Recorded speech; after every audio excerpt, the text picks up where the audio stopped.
அனைவருக்கும் வணக்கம். இன்றைக்கி ஒவ்வொரு வீட்டிலையும் சிக்கல் என்னன்னா ஈகோ கிளாஷுன்றதை விட அதிகமாக என்னென்னா செலவு தான். ஒரு குடும்பத்தில் அதிக அளவில் செலவாகுது, சேமித்து வைக்கலை அப்படின்னா அந்த அதிக செலவு பண்ணால் கூட பரவாயில்லைங்க, தேவையில்லாத செலவு விரையும், அந்த பண்ணுற செலவே வேஸ்ட்டு செலவு அப்படின்னா பெண்கள் தான் பண்ணுறாங்க அப்படின்னு ஒரு சாராரும், இல்லை ஆண்கள் தான் பண்ணுறாங்கன்னு ஒரு சாராரும் இங்கே பேச வந்திருக்காங்க. அதுக்காக இங்கே பேச வந்திருக்கிற மிகப்பெரிய ஒரு நிபுணர்னு சொல்லலாம். இவர் வந்து அதுக்காக 72 புக்கு எழுதி அவரே கீழ்ச்சிட்டார், ஒன்று கூட ரிலீஸ் பண்ணல. திரு கலீல் இன்ப கலீல் அவர்கள் 72 புக்கு எழுதி எதை பார்த்தாலும் அவருக்கு அந்த கோபத்தின் வெளிப்பாடு ரிலீஸ் பண்ணுற நேரத்தில் பெண்கள் இப்படி இருக்காங்களே அப்படின்னு கிழிச்சார். அவர் கிழிச்சதை கொளுத்தினவர், அவர் ஆனந்தமாக கொளுத்தினார் ஆனந்தன் அவர்கள். இல்லை ஆண்கள் தாங்க, ஆண்கள் தான் இந்த வெட்டி செலவு, வீண் செலவு, விரைய செலவு, தேவையில்லா செலவு அப்படின்ட்டு 10 பொண்ணை கட்டி கொடுத்தவங்க. அதனால் இவங்களுக்கு தெரியும், 10 பொண்ணை கட்டி கொடுத்தவங்களுக்கு ஆண்கள் எப்படி செலவு பண்ணுறாங்கன்றது தெரியும். இவங்களுடைய பேரம் பேத்தியெல்லாம் சொல்லுவாங்க வந்து, அதனால் இவங்களுக்கு அந்த விஷயம் நிறைய தெரிஞ்சிருக்கும். அது பக்கத்தில் இருக்கிறவர் எப்படின்னா எல்லார் வீட்டு செலவையும் போய் பார்த்துருக்கார். ஆண்கள் என்ன, ஏன்னா அவர் செலவே பண்ண மாட்டார், ஆண்கள் எப்படிலாம் விரயம் பண்ணுறாங்க அப்படின்றத கண்டுபிடிச்சி வந்து சொல்கிறதுக்காக நம்ம அரங்கத்துக்கு வந்திருக்கார் திரு முருகன் அவர்கள். இவங்க பேர் ஏன்டா சொல்லலை அப்படின்னு உங்களுக்கு தோணும். இவ்வளோ லென்த்தாக பேர் இருந்தால் நான் எங்கே சொல்கிறது? சாய், கிரேஸ், என்னம்மா, ராணி. ஆமாம், ஓகே. முதலாவதாக நம்ம இந்த பட்டிமன்றத்தில் அதிக விரயமான செலவு, வீண் செலவு செய்வது ஆண்களே அப்படின்றத வலியுறுத்தி கிரேஸ் அவர்கள் இப்போ பேசுவாங்க. பேசுமா. எல்லாருக்கும் வணக்கம். நடுவர் ஐயா உங்களுக்கும் வணக்கம்.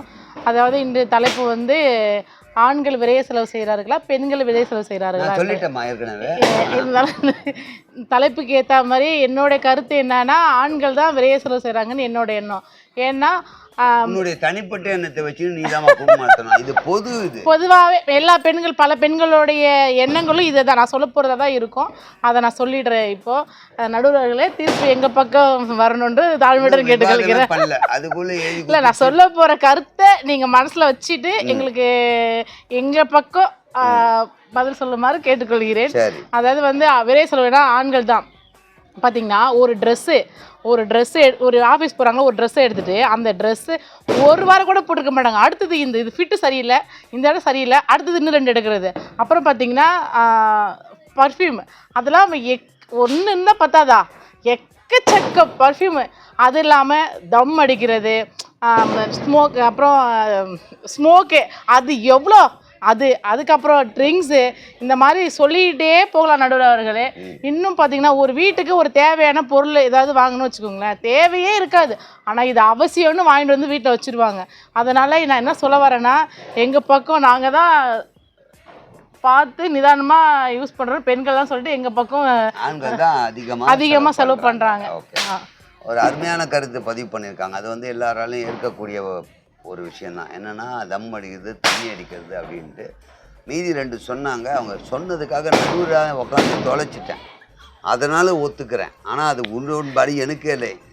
எந்த ஆம்பளையா ஃபிட்டிங் சரியில்லைன்னு இருக்கான், பொம்பளைங்களாவது ஜாக்கெட் சரியில்லை, பார்டர் சரியில்லைன்னு சொல்லியிருப்பாங்க. அது இவங்க பாயிண்ட், நானே பேச முடியாது.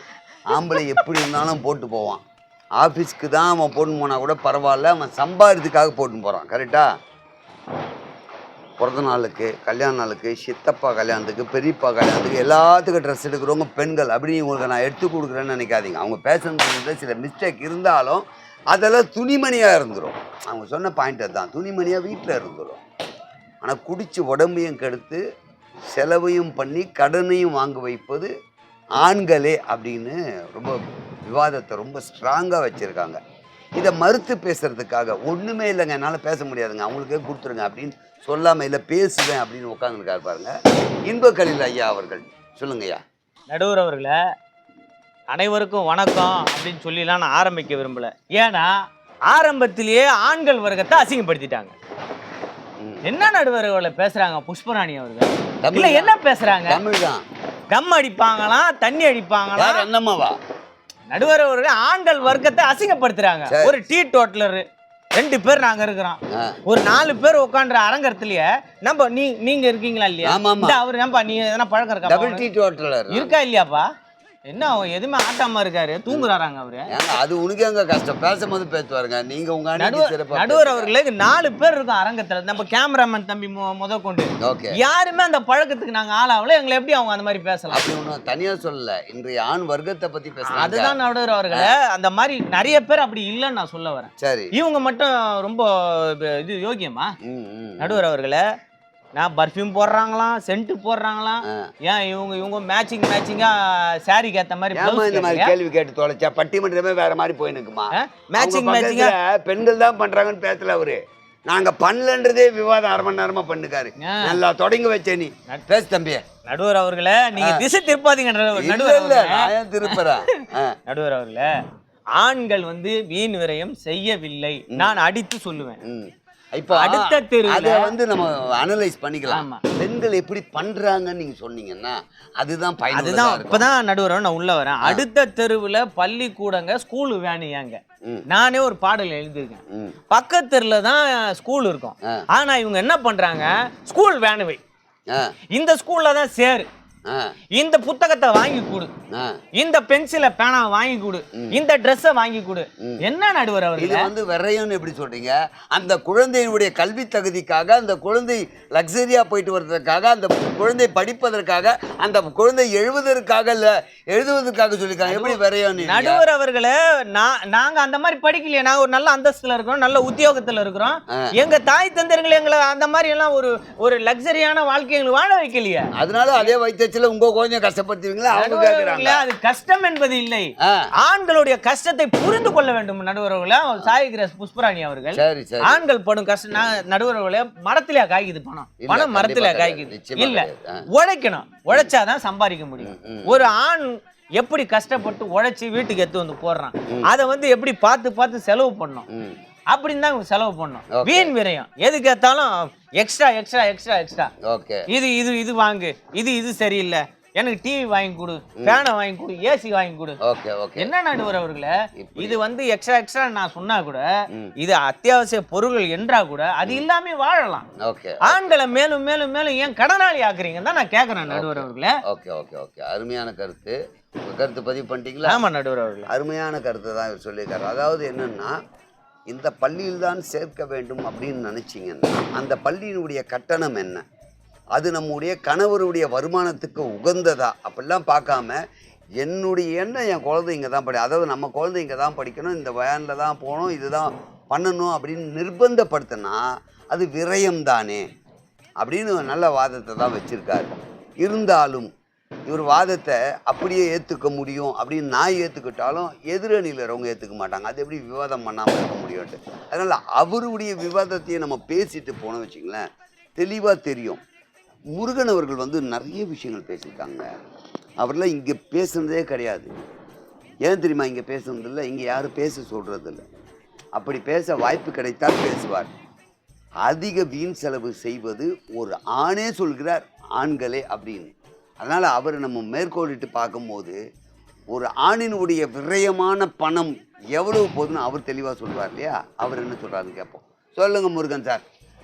நடுவர் அவர்களே, இப்போ என்ன சொல்கிறீங்கன்னா, அவர் என்ன சொல்கிறாருன்னா, நான் எதுவும் சொல்ல, சபை நாகரிகத்துக்கு கூட வணக்கம் சொல்ல மாட்டார், ஸ்ட்ரெயிட்டாக சப்ஜெக்ட் போகிறேன்றாரு.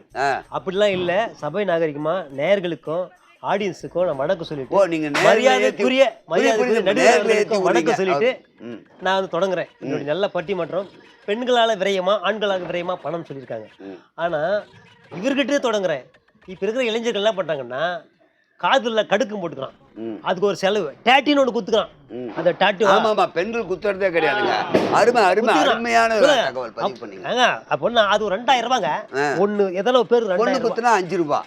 ஆமாங்க, அதிகமா பெண்கள் இப்ப குத்துறதே கிடையாது, எல்லாம் ஆண்கள் குத்த ஆரம்பிச்சுட்டான். நீங்க பெண்களை பார்க்க முடியுது. ஓகே ஐயா, இன்னொன்னு பாத்தீங்களா, காரகம் தள்ளு ஊற்றிக்கலாம். இந்த மாதிரி பட்டிமன்றத்தை பக்கத்தில் கூட அவர் காரகம் தள்ளு ஊற்றி உட்காந்து, அது மாதிரி காரகம் தள்ளு ஊற்றிக்கின்னு ஃபுல்லாக கண்ணில் மட்டும் அத்தனையும் மைய வச்சு பெண்கள் மாதிரி அவங்க நடந்திருக்காங்க. விரையம் அவனா படிக்குது. இன்னொன்று பார்த்தீங்கன்னா, நீங்களே பெண்கள் மாதிரின்னீங்க. அப்போ பெண்கள் ஆல்ரெடி பண்ண செலவை தான் அவங்களும் பண்ணியிருக்காங்க. அப்போ அது விரையும் வராது, ஏன்னா நீங்களும் பண்ணுறது தானே. பெண்கள் குறைச்சா பண்ணுறாங்க, அதை விட ஆண்கள் அதிகம் பண்ணுறாங்கன்னு சுட்டி காட்டுறாரு. இன்னொன்று பார்த்தீங்கன்னா, தொழில் பண்ணுறன்ற பேரில் அத்தனை தொழில் இழுத்து போட்டு பண்ணுறது, ஒவ்வொரு பிசினஸ் நட்டம் சொல்லிட்டு எத்தனை இளைஞர்கள் வீட்டில் வந்து பணத்தை விரையம் மட்டும் உட்காந்துருங்க பார்த்தீங்களா? அதாவது அது முயற்சி, விரயம் சொல்ல முடியாது. ஒரு முயற்சி தான் இன்று நம்முடைய மின்சாரமாகட்டும் அல்லது ஏரோப்ளைனாக இருக்கட்டும் அல்லது ஹெலிகாப்டராக இருக்கட்டும் ஒவ்வொன்றுமே பல கண்டுபிடிப்புக்கு அப்புறம் தான் வந்தது. அதனால் அது விரயம் கணக்கில் வராது. இதுதான் முயற்சி ஒரே துறையில் முயற்சிலாம். என் வீட்டு பக்கத்தில் இருக்காரு 10-15 முறை முயற்சி பண்ண தோல்வி அடைஞ்சு போயிடுது. அப்படின்னா வேலைக்கு போகிறது கிடையாது. இந்த லைட்டு கண்டுபிடிச்சார எத்தனை ஃபார்முலா எழுதி வச்சார் தெரியுமா? 99 ஃபார்முலா. இதை செய்யாதீர்கள். இப்பெல்லாம் இல்லை நான் இவ்வளவெல்லாம் கண்டுபிடித்து பார்த்தேன், வரவில்லை. 100வது இதுதான் செய்து பார்த்தேன். நீங்களும் இதை பல்பை கண்டுபிடிக்க இந்த ஃபார்முலான்னு. அது மாதிரி உங்கள் வீட்டாண்டரும் 10 தடவை தோத்துருக்காரு. பரவாயில்ல, நீங்கள் சொல்லுங்கள். அதை தாண்டி தண்ணி அடிக்கிற முதல் கொண்டு அவர் சொல்லிட்டீங்க. தண்ணி அடிக்கிற முதல் கொண்டு ஆன்ஸ் ஒழிக்க வச்சுக்கிறானுங்க. யாரை பார்த்தாலும் ஆன்ஸ் ஒழிக்க வச்சுக்கிறானுங்க. தலைகாணி ஒழிக்க வச்சது தான் உங்கள் பிரச்சனை. பப்ளிக்காக வைங்களாம்ப்பா. அவர் ஒழிக்க வச்சது தான் பிரச்சனையா? இந்த மாதிரி ஏகப்பட்ட விரயம் வந்து ஆண்கள் பண்ணுறாங்க. நானும் ஆண்களாக இருந்தாலும் என்கிட்ட இது செலவும் கிடையாது. சில ஆண்கள், மற்ற ஆளுங்க சொல்ல, சில ஆண்கள் அந்த மாதிரி பண்ணுறாங்கன்னு சுட்டி காட்டுறேன். ஓகே, ஏகப்பட்ட சில விரயங்கள் ஆண்களால் தான் நடக்குது. ஓகே, அவர் வந்து தலை சுற்றுற மாதிரி சொன்னாலும் ஓரளவுக்கு உங்களுக்கு புரிஞ்சிருக்கும். அந்த அளவுக்கு எனக்கு நாலேஜ் இல்லை. அவர் சொன்னதை வச்சு பார்க்கும்போது எந்த அன்னைக்கு பேசினாருன்னு எனக்கே குழப்பம் இருக்குது. ஒருவேளை அவர் அன்னைக்கு தான் பேசினாரா, இல்லை இந்த அன்னைக்காக பேசினாரா, இல்லை அவர் தனிப்பட்ட முறையில் அவருக்கு மனசில் இருந்து பேசினாரா, எனக்கு தெரியல. அப்படிலாம் கிடையாதுங்க. நான் தெளிவாக பேசுகிறேன் பாருங்கள். நான் பேசுகிறது எதிரணி எங்கள் அணி கிடையாது, பார்க்குற ஆடியன்ஸ் கிடையாது, எவனுக்குமே புரியாது அப்படின்னு சொல்ல முடியாது. ஆனந்தன் அவர்கள் இதை பற்றி ரொம்ப விளக்கமாக தெளிவாக சொல்லுவார். சொல்லுங்கள் ஆனந்தன். ஐயா, இப்போ வந்து ஆண்கள் அதிகமாக செலவு பண்ணுறாங்களா? ஐயா கொஞ்சம் நிறுத்துங்கய்யா, பட்டாசு வெடிக்கிறாங்க அதுக்கு. இப்போ சொல்லுங்கய்யா. ஐயா, இப்போ செலவு வந்து ஆண்கள் அதிகமாக செலவு பண்ணுறாங்களா, பெண்கள் அதிகமாக? செலவு பற்றியே நான் கேட்குறேன். விரையும் வீணாக்குவாது. இப்போ வந்து அவர் சொல்கிறாரு, டாக்டர் குத்திக்கிறாங்க, புகையில வச்சுக்கிறாங்க. அதில் எவ்வளோ ஐயா? நான் உங்ககிட்ட கேட்குறேன், எவ்வளோ? தெரியலங்கய்யா. நான் ஒரு 50, இந்த டாக்டர் 2000 ரூபான்றாரு. அது அவ்வளோ வராத. சரி சரி, அப்போ பண்ணலான்றீங்க. இவங்க என்ன சொல்கிறாங்க, உள்ளேங்கிறாங்களா அம்மா? அந்த மாதிரி என்ன ஏதாவது சொன்னீங்களா? சொல்லுங்க. சொன்னாங்களா ஐயா? சரி. ட்ரெஸ்ஸு சொன்னாங்கல்ல, ஃபிட்டாக இருக்குது, டைட்டாக இருக்குது, எனக்கு சரிப்பட்டு வரல, உடனே ஒன்று மாத்திரேன். இந்த சட்டோட விலை எவ்வளோ ஐயா? சரிங்கய்யா, ஒரு 300 ரூபாய். எல்லா கேள்வியும் என்ன கேட்டா நான் இல்லையா, அவங்க கேட்டு அது கேள்வியே வேணாம், பதிலாக சொல்லுங்க. இந்த சட்டோட விலை 300 ரூபாய், இந்த பேண்ட்டோட விலை ஒரு 500 ரூபாய், மொத்தமாக சேர்த்து எவ்வளோ ஆகுது? 800. அவங்க போடுற புடவை எவ்வளோ? எப்படியோ ஒரு 10,000 ரூபாய் இருக்குமா? இப்போ எங்களுக்கு செலவு அதிகமா, அவங்களுக்கு செலவு அதிகமா? இவங்க வந்து இதுல வந்து பேசுறாங்க. ஓகே, நீங்க சொல்றது வந்து செலவுன்றீங்க. நான் கேட்டது செலவே கிடையாது. தலைப்பு நல்லா சொல்றேன். 800 ரூபாய் துணியா, 1000 ரூபாய் துணியா, 5 லட்சம் இல்ல 5 லட்சம் ரூபாய் பொருளா 10, அதுவே இங்க மேட்டர் கிடையாது. சரிங்க ஐயா. 1 ரூபாய் இருந்தாலும் விரயம் தான். இல்ல இந்த வீரத்துக்கு நான் வரேன் ஐயா. இல்ல அப்படி இல்ல, நாங்க 800 ரூபாய், அவங்க 1000 ரூபாய், அது கம்பேரிசனே தப்புன்றேன். நான் சொல்றது நீ 1 ரூபாய் செய்தாலும் விரயம். அவ்வளவுதான். எது வேஸ்ட் பண்றாங்கன்னு தான் கேள்வி. அதுதான், அதுல தான் நான் வரேன். இப்போ நாங்க இவ்வளவு சேமிக்கிறோம், எங்களுக்கு ஒரு 1000 ரூபாய்ல முடிஞ்சுது, இவங்களுக்கு 10,000 ரூபாய். நீ சேர்க்காம நாசமா போ. அது இல்ல, என்ன விரயம் தான் இங்க கேள்வி. சேர்க்கிறத பத்தியே நான் கேட்கல, செலவை பத்தி கேட்கல.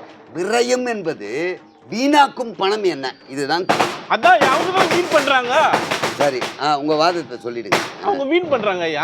நான் ஒரு 1000 ரூபாய் முடிக்கிறேன், அவங்க 9,000 ரூபாய் அவங்க இதுக்கு வருது இல்ல, அத சொல்றேங்க ஐயா. சரி சரி சரி. எங்க வீட்டம்மாவை எடுத்துக்கல, 3 வேலையும் 3 குழம்பு தான் வைப்பாங்களாம். எங்க வீட்டுல 7 பேரு, ஒரு வேலைக்கு நான் சொல்றது விரயம் உங்களுக்கு புரியுதா? என் வீட்டுல இப்படி இருந்தா, நான் இப்படி இருந்தேன், பொண்டாட்டி என்ன, என் குடும்பம் என்னன்ற தலைப்பு இல்லை.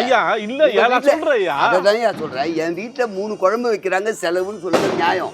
என் வீட்டுல ஒரு குழம்பு சாப்பிட்டேன்றது இங்க வாதம் இல்லை. அதுதான் கம்பாரிசன் வேண்டாம். நீங்க செலவை மட்டும், விரயத்தை மட்டும் சொல்லுங்க. அந்த செலவுக்கு தான் இதெல்லாம் பதில். அது பதிலே எனக்கு வேணாம். நீங்க இந்த பதில் மட்டும் சொல்லுங்க. கம்பாரிசன் நான் பண்ணிக்கிறேன். எதோட எது கம்பேர் பண்ணி நான் பாத்துக்கிறேன். இப்போ வந்து எங்க வீட்டுல 3 வேலைக்கு 3 குழம்பு தான் வேணுன்றாங்க. நானா சொல்கிறேன், ஒரு குழம்பு வை, அது 3 வேலைக்கும் வச்சுக்கோ, நான் அப்படி செலவு மிச்சப்படுத்துன்னு பார்க்குறேன். இவங்க என்னடான்னா 3 வேலைக்கு நான் 3 குழம்பு தான் சாப்பிடுவேன், 3 பொரியல் தான் சாப்பிடுவேன்றாங்க. நான் இப்படிலாம் சேவ் பண்ணலான்னு பார்த்தா இவங்க இதில் அழிக்கிறாங்க. ஓகே, நான் என்ன பண்ண முடியும்? ஓகே, வேற அடுத்து அதே ஐயா இப்போ எனக்கு வந்து நான் வந்து கூலி வேலை செய்யணும்னு வச்சுக்கிய, கரெக்டாக காசை பார்த்த உடனே தான் எனக்கு பீப் ரைஸ் வேணும், சிக்கன் ரைஸ் வேணும், அது மாதிரி கேட்குறாங்க. ஓகே, நான் என்ன பண்ணேன்னா அந்த காசு இருந்தால் எனக்கு 2 நாளைக்கு அந்த அரிசி வாங்கிறதுக்கு அந்த பணம் உதவையா. அருமை. நான் அதை சேர்த்து வச்சேன்னா நாளைக்கு எனக்கு ஒரு பொண்ணு இருக்குது, அந்த பொண்ணுக்காக நான் எதனா பண்ணுவேன்ல. ஆமாம் ஆமாம், கரெக்டு தான். அதுவும் கரெக்ட் தானே ஐயா. இது செலவு பெண்கள் தான் அதிகமாக செலவு செய்கிறாங்கன்ட்டு நான் அதிகமாக சொல்கிறேங்க ஐயா. Right, okay. அதாவது இவரை வச்சு சொன்னாலும் அவர் சொன்ன கருத்து கரெக்டு. ஒரு பணத்தை விரயமாக்குவது எப்படி அப்படின்னா பெண்கள் தான் பண்ணுறாங்க, சமைப்பதில்லை குடும்பத்தில். இன்றைய காலகட்டத்தில் வீட்டில் சமைப்பதில்லை, சமைக்க தெரிவதில்லை. இந்த ரெண்டுமே சேரும். ஏன்னா ஃப்ரைட் ரைஸ்லாம் சமைக்க தெரியல, அதனால் வெளியே வாங்கி சாப்பிட்றாங்க. அதனால் பணம் விரயம். வீட்டில் வாங்கி வந்து அரிசியாக செஞ்சால் பணம் மீதம் செய்ய முடியும், அது விரயம் செய்கிறார்கள் அப்படின்னாங்க. Okay, right. அவருடைய வாதமும் கொஞ்சம் தெளிவாக தான் இருக்கிறார். இது நல்லா பார்த்தீங்கன்னா சப்ஜெக்டுக்குள்ளே இவங்க வந்து திடீர்னு பட்டிமன்றத்துக்கு கூப்பிட்டதால ஒரு குழப்ப நிலையில் தான் வந்திருக்காங்க. அதை நான் ரொம்ப தெளிவாக சொல்கிறேன். ஒரு ஆண் செய்கின்ற விரயமான செலவுகள் என்ன, ஒரு பெண் செய்கின்ற விரயமான செலவு என்ன. இப்போது பெண்கள் மேக்கப்புக்கு போகிறாங்க இல்லையா, அது எத்தனை ஆயிரம் விரயம் தெரியுங்களா? இந்த மேக்கப் போடுறாங்க, பல்லாயிரக்கணக்கான ரூபாய் விரயம். அதை அழகுபடுத்துவதற்கு அப்படின்னா இயற்கையான முறையில் எவ்வளோ அழகுபடுத்துகிற சாதனம்லாம் இருக்குது, அதை விட்டுடுறாங்க. எதுக்காக இத்தனை 1000 ரூபாய் செலவு பண்ணணும்? அது பண விரயம். என்னை பொறுத்தவரையில் அது பண விரயம் தான். இன்னொன்று, ஆடைகள் என்பது அழகை காண்பிப்பதற்கு அப்படின்னு வச்சுக்கிட்டாலும் திருமணத்துக்கு ஒரு புடவை எடுக்க வேண்டிய அவசியம் இல்லை. ஊர் பேசும், உலகம் பேசும்ட்டு வீட்டில் போனால் பீரோ ஃபுல்லாக ட்ரெஸ்ஸஸ். நீங்கள் பெண்கள் அதிகமாக வெளியே போகிறதே குறைவு தான். அப்போது அவ்வளோ ட்ரெஸ்ஸு எங்கே போட்டு போகிறீங்க? ஒவ்வொரு ஃபங்க்ஷனுக்கு ஏன் ட்ரெஸ்ஸு வாங்கி வைக்கிறீங்க? அது ரெட்டிப்பாக போதா? அது என்ன தங்கமா? வாங்கி வச்சா மறுபடியும் விற்றா பணம் ஆகும். நான் கண்டிப்பாக ஆக போகிறேன், அது வேஸ்ட்டு. அந்த உடையை மறுபடியும் பணமாக்க சாத்தியமே இல்லை. அந்த வகையில் பெண்கள் செய்கின்ற அடுத்த தேவையில்லாத செலவு இது. அதே போல் பெண்களுக்கு வந்து சில விஷயங்கள் டிவிலேயோ விளம்பரத்துலேயோ பார்க்கும்போது ஒரு ஆர்வம் இருக்குது. நம்ம குடும்பத்துக்கு தேவைப்படும், வீட்டுக்கு தேவைப்படும் சில பொருள் வாங்கியிருப்பாங்க. தேவைப்படும் வாங்கின பொருள் ஓரமாக இருக்கும், அது யூஸ் பண்ணவே மாட்டாங்க. ஏன்னா அது பார்க்கும்போது கவர்ச்சிகரமாக இருந்திருக்கும், பயன்பாட்டுக்கு அது உதவவே உதவாது. அது அப்போ தெரியும், அது வாங்கிட்டு அப்புறம் தான் தெரியும். அப்படி ஒரு விரயம் செய்வது பெண்கள் அப்படின்னு சொல்கிறான். இந்த ஆண்கள் என்ன செலவுன்னா இவங்க முதல்ல சொன்ன மாதிரி தான். ஆண் விரயமாக்கும் பணம் என்ன அப்படின்னா அபரிவிதமான அன்பினுடைய வெளிப்பாடாக பணத்தை வேஸ்ட் பண்ணுவாங்க. எப்படின்னா தன் மனைவிக்கு இது பிடிக்கும், குழந்தைக்கு இது பிடிக்கும், வீட்டுக்கு இது பிடிக்கும்னு சிலதெல்லாம் எக்ஸஸாக வாங்கிட்டு வருவாங்க. ஒரு குழந்தை சாப்பிட்றது இவ்வளோ தான் இருக்கும், ஆனால் நிறைய வாங்கி வந்து தருவாங்க. ஏன்னா என் குழந்தை அப்படின்ட்டு. இப்போ மீதி பணத்தை விரயம் பண்ணுறதும் ஆண்கள் கையில் நிறைய இருக்குது, இதை வந்து மறுக்கவே முடியாது. இன்னொன்று, அவங்கக்கிட்ட இந்த குடிப்பது அப்படின்னு இருக்கு இல்லையா, இந்த குடிப்பழக்கத்தினால அது எவ்வளவு பணம் வந்தாலும் அதில் போயிடும். இன்னொன்று சீட்டாட்டம் அப்படின்றது பெண்களை விட, அதாவது ஒரு சில பெண்கள் ஆடுறதா சொல்கிறாங்க, நமக்கு தெரியாது கருத்துக்கள். சீட்டாட்டம், குடிப்பது, புகைப்பிடிப்பதெல்லாம் மோஸ்ட்லி ஆண்கள் தான். நீங்கள் லிஸ்ட் எடுத்தீங்கன்னா அதிகபட்சமாக ஆண்கள் தான். இன்றைக்கி சுதந்திரம் என்ற பேரில் பெண்களும் சிலர் செய்யலாம், அது மறுப்பதற்கு இல்லை. ஆனால் இந்த 3 செலவும் பாருங்கள், கண்ணிமைக்கும் நேரத்தில் பணத்தை காலி செய்துவிடும். குடிக்கிறது போதை ஏறும் வரை நீங்கள் நல்லா பார்த்தீங்கன்னா தெரியும். புகைப்பது கொஞ்ச நேரம் வரைக்கும் தான் புகைக்க முடியும். சீட்டாட்டம் என்பது இப்படி செய்யும் நொடிகளில் நீங்கள் எத்தனை கோடி வேணும்னாலும் செலவு பண்ண முடியும். அப்போது அந்த மாதிரி விரைய பணம் அதிக அளவில் செய்வது ஆண்களே, ரைட். ஆனால் ஆண்கள்கிட்ட ஒரு விஷயம் என்னென்னா உடைன்றாங்க இல்லையா, அந்த உடை என்பது தேவைக்கேற்ப அவ்வளோதான் கிடைக்குங்க. அவங்க போய் உழுது புரண்டா கூட கிடைக்காது.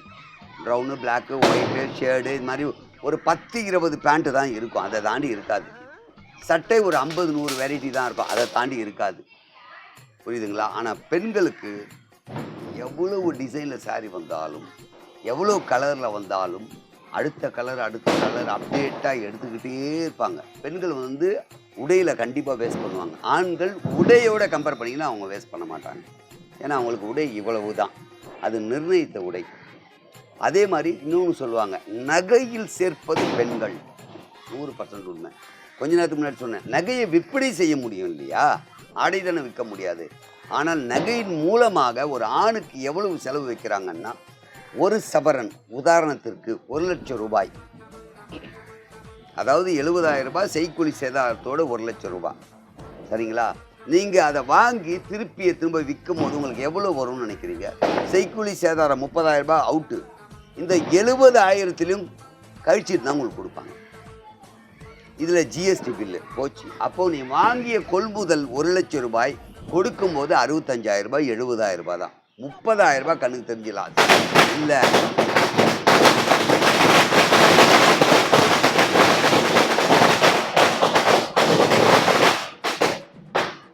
தங்கத்தின் விலை உயரும் போது ஏறும் அப்படின்னு நம்ம ஒரு கணக்கு வச்சோம்னா, இந்த 70,000 ரூபாய் தங்கம் 1 லட்சமாக வந்தப்புறம் தான் உங்களுக்கு பணம் வரும். அதுக்கு எத்தனை வருஷம் ஆகும் தெரியாது. இந்த வருஷத்தை வச்சு சொல்லாதீங்க, இந்த வருஷம் அது என்னவோ ஏறி போச்சு. வழக்கமாக அப்படி ஏறுறது கிடையாது. அப்போ தங்கத்தில் நீங்கள் எது போய் இன்வெஸ்ட் பண்ணுறன்ற பேரில் பணத்தை விரயம் பண்ணிட்டு தான் இருக்கீங்க. இதுதான் நிதர்சனமான உண்மை. இதுதான் எல்லா வகையிலுமே உண்மை.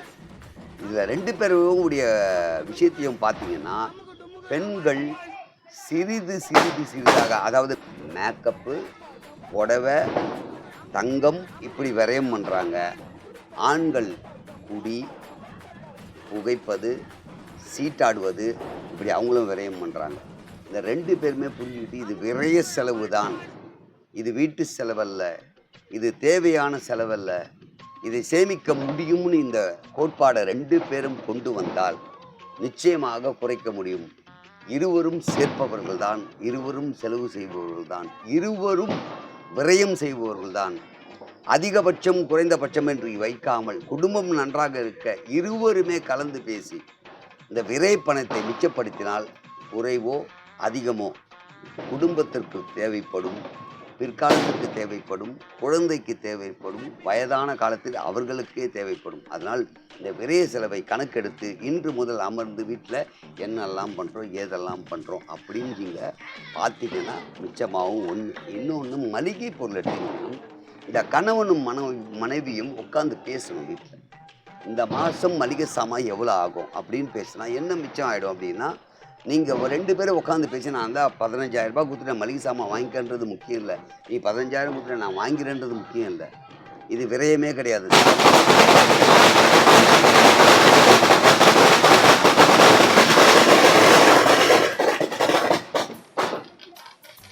இது விரயம் இல்லை, சாப்பிட்ற விஷயம் குடும்பத்துக்கு தான் பண்ணலாம். ஆனால் அங்கே எப்படிடா விரயம் ஆகுதுன்னா, இந்த மாதம் நீங்கள் 2 பேரும் உட்காந்து பார்க்கும்போது கடலைப்பருப்பு விலை என்ன, தோரம்பருப்பு, உளுத்தம்பருப்பு, எண்ணெய், புளி, பூண்டு எல்லாத்துடைய விலையும் பார்த்தீங்கன்னா ஒரு ரேட் இருக்கும். அடுத்த மாதம் போகும்போது அதை விட இறங்கி இருக்கா ஏறி இருக்கா, இறங்கி இருந்தால் இன்னும் ஒரு 1/4 கிலோ ஜாஸ்தி வாங்கிக்கலாம், ஏறி இருந்தால் ஒரு 1/4 கிலோ கம்மி பண்ணிக்கலாம். இப்படி மாதம் பட்ஜெட்டில் விலை குறையும் போது அதிகபட்சமாக கொள்முதல் செய்வது, விலை ஏறிக்கும் போது குறைஞ்சபட்சமாக வாங்கிறது. வாங்கினா எப்போ அதே மாதம்னா இந்த மாதத்தில் பெண்களால் சில விஷயங்களை மளிகை பொருளை மிச்சப்படுத்த முடியும். வாங்கி தரது கணவனுடைய பணமாக இருக்கலாம். கணவனோட உட்காந்து பேசினா கூட நம்மக்கிட்ட கடலைப்பருப்பு இல்லை, கடலைப்பருப்பு இல்லாமல் என்ன சமைக்க முடியும், மிளகு இல்லாமல் என்ன சமைக்க முடியும்? இப்போ மிளகு இவ்வளோ தான் இருக்குது, இப்போ இதில் என்ன சமைக்க முடியும்? காய்கறி இது இருந்தால் இதில் என்ன சமைக்க முடியும் அப்படின்னு பெண்கள் பக்குவமாக அந்த மாதத்தில் உள்ள பொருள்களை வைத்து செய்ய கற்றுக்குனா எல்லாமே அப்படியே பிளாங்காக 1 கிலோ அப்படிலாம் 100 கிராம் 1/4 கிலோ தேவையே இல்லை. இந்த மாதம் குறைஞ்சது வாங்குகிறோம் பண்ணுறோன்னா மீதம் இல்லைன்னா கூட அதை வச்சு என்ன சமைக்கணும்னு தெரியணும். வாங்கி போட்டு செய்கிறேன் இருந்தால் தானே செய்கிறதுக்கு, நான் தான் இந்த மாதம் பணத்தை கொடுத்துட்டேன், விவாதம் தான் போயிட்டு. இதை கலந்து பேசினால் விரயமாகும் அத்தனை பணமும் மிச்சமாகும்.